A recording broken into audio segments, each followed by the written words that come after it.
প্রথমত আলোচনাটা যদি এখান থেকে বলি যে সেটা হচ্ছে যে সমালোচনার ভাষার সীমানা কত দূর হতে পারে এটা হচ্ছে প্রশ্ন, এবং এটা কে ঠিক করে দিবে।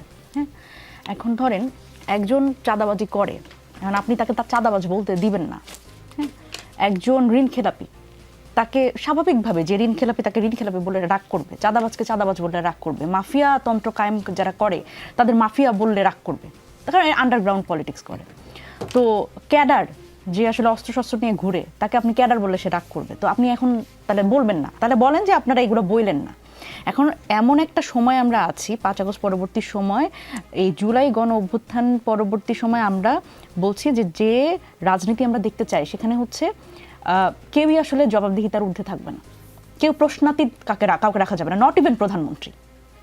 জনাব তারেক রহমান, আমার ধারণা উনার দলীয় নেতাকর্মী তাদের যে এই অসহিষ্ণুতা দেখাচ্ছেন, উনি নিজেও জানেন যে উনি জবাবদিহিতার মধ্যে আসবেন।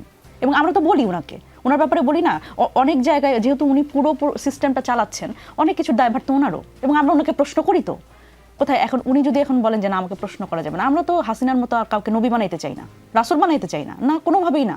এখানে অবশ্যই জবাবদিহিতা থাকতে হবে।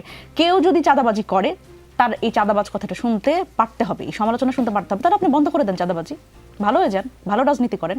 এখন অসুবিধার জায়গা হচ্ছে যে বাবুল ভাই যেভাবে করে বললেন যে এলাকার মানুষ, বিক্ষুব্ধ জনতা, তারা প্রতিরোধ গড়ে তুলেছে, হবিগঞ্জে প্রতিরোধ গড়ে তুলেছে, আমরা সবাই জানি, আপনারা সাংবাদিক আপনারা আরও ভালো জানেন যে একেবারে চিহ্নিতভাবে কারা আসলে হামলাটা করেছে। এবং দেখেন সবসময় একটা প্রবণতা থাকে যারা আসলে হামলা করে, যে মুখ লুকাবার একটা প্রবণতা থাকে, তাই না? আমরা এবার প্রথমবারের মতো কি দেখলাম, যে এই ভিডিওগুলো আমাদের কাছে যেগুলো আসলো, আপনাদের কাছে যেগুলো গেল, এই ভিডিওগুলো তারাই পোস্ট করলো যারা হামলাটা করলো, মানে এবং উচ্ছ্বসিতভাবে তারা কিন্তু নিজেদের ফেসটাও রিভিল করলো, এবং তারা কিন্তু তাদের নিজেদের ফেসবুক আইডি থেকে এই পোস্টগুলো করছে, এই ভিডিওগুলো ছড়াচ্ছে যে হ্যাঁ ঠিক আছে নাসিরউদ্দিন পাটোয়ারিকে আটকাইছি, খুব একটা এবং উল্লাস করছে।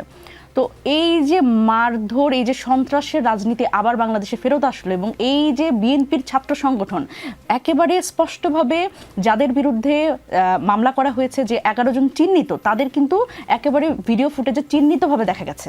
সুতরাং হবিগঞ্জ জেলা ছাত্রদলের দায়িত্বশীল যারা তারা আছে, পৌর বিএনপির দায়িত্বশীল তারা আছে।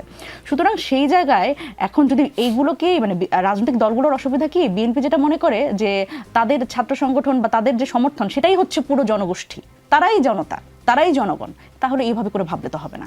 এখন আপনি এনসিপির সমন্বয়ক নাসিরউদ্দিন পাটোয়ারি, ওনার ব্যাপারে আপনি হাজারটা সমালোচনা করতে পারেন, আমি ব্যক্তিগতভাবে সমালোচনা করি। রাজনৈতিক আদব একটা অবশ্যই একটা খুব গুরুত্বপূর্ণ বিষয়, রাজনৈতিক শিষ্টাচার একটা গুরুত্বপূর্ণ বিষয়।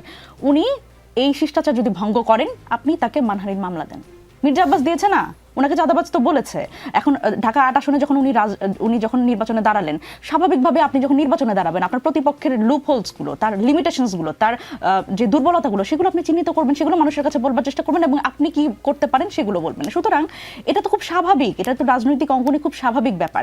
এখন মির্জা আব্বাস উনি মানহানি ওনার হয়েছে, উনি মানহানির মামলা করেছে, দিস ইজ দ্য প্রসেস, আপনি আইনি পদক্ষেপ নেন। কিন্তু আপনি কোনোভাবেই এইটা জাস্টিফাই করতে পারেন না যে আমি একটা কথা বললাম, আপনি বিপরীতে আমার উপরে পেশি শক্তি প্রয়োগ করলেন, আপনি আমার উপরে হামলা করলেন, এবং যেটার কারণে একটা ইন্টার সেকেন্ড ইয়ারে পড়া একটা ছেলে, অতি দরিদ্র একটা ছেলে, সে একটা চোখের আলো একদম পুরোপুরিভাবে সে হারিয়ে ফেললো, এবং তার এখন আরেকটা চোখ, সেখানেও তার আলো অনেক কম, এবং তার সেটা দেখতেও খুব কষ্ট হবে। সুতরাং এই যে দেখেন বাংলাদেশ তাহলে কি বার্তাটা পেল, যে নাসিরউদ্দিন পাটোয়ারি ধরেন সে যে ধরনের রাজনীতি করে, এই রাজনীতি যদি সাধারণ মানুষ পছন্দ না করে, সে অপ্রাসঙ্গিক হয়ে যাবে রাজনীতি থেকে। আমি তো বলছি যে আমি তো ওই রাজনীতিটা করি না, আপনারা তো আমাকে চেনেন, আমি ধরেন কনস্ট্রাকটিভ রাজনীতি করি। একটা রাজনৈতিক দলে সবাই কি এক ধরনের রাজনীতি করে? বিএনপিতেও তো করে না। বিএনপি তো এমন অনেক মানুষ আছে যারা বেফাস কথাবার্তা বলে, আমি যদি বলি যে ডটের বাচ্চা বলে তারা গালি দেয়, আবার এমন লোক আছে যারা ডট করে ভাসিয়ে দেওয়ার কথা বলে, এবং প্রবীণ রাজনীতিবিদ, পর্শিয়ান রাজনীতিবিদ। তাহলে এখন আপনি বলেন এইটার কারণে কি আমরা তাদের উপরে যদি হামলা হয়, প্রতিপক্ষ যদি হামলা করে, সেটাকে জাস্টিফাই করব? মানে এটা হয় যে একজন মানুষের মুখের কথায় আপনি তার উপরে জায়েজ করছেন যে তার উপর হামলাটা জায়েজ। এখন দেখেন এই জায়গাতে আমাদের প্রত্যেকটা রাজনৈতিক দল মত নির্বিশেষে এই একটা জায়গায় আসতে হবে যে আপনি কোনোভাবেই মানে শুধু মুখের কথায় আপনি এর বিপরীতে আপনি কোনোভাবে হামলা করতে পারবেন না, পেশি শক্তি প্রয়োগ করতে পারবেন না, এবং এটা কোনো যদি কিন্তু ছাড়া। বিএনপির আমার যারা ভাইরা আছেন, আপারা আছেন, তারা কিভাবে করে কথাটা বলেন, হ্যাঁ এই ধরনের রাজনীতি আমরা সমর্থন করি না, কিন্তু না, এখানে কোনো কিন্তু নাই। কোনো কথার কারণে আপনি কোনোভাবেই প্রতিপক্ষে বা বিরোধী মতের উপরে আপনি এভাবে করে হামলা করতে পারবেন না। এই জায়গাতে আমাদের আসতে হবে, কারণ এই জায়গায় যদি আমরা না আসি তাহলে বাংলাদেশের মানুষ আসলে কি বার্তাটা পেল দেখেন, যে এই রাজনীতিটা আবার সেই দমন পীড়ন এবং হচ্ছে রাজনৈতিক ভাবে একটা অস্থিতিশীলতা রাজনীতি, মারামারির রাজনীতিতে আমরা ফিরে গেলাম।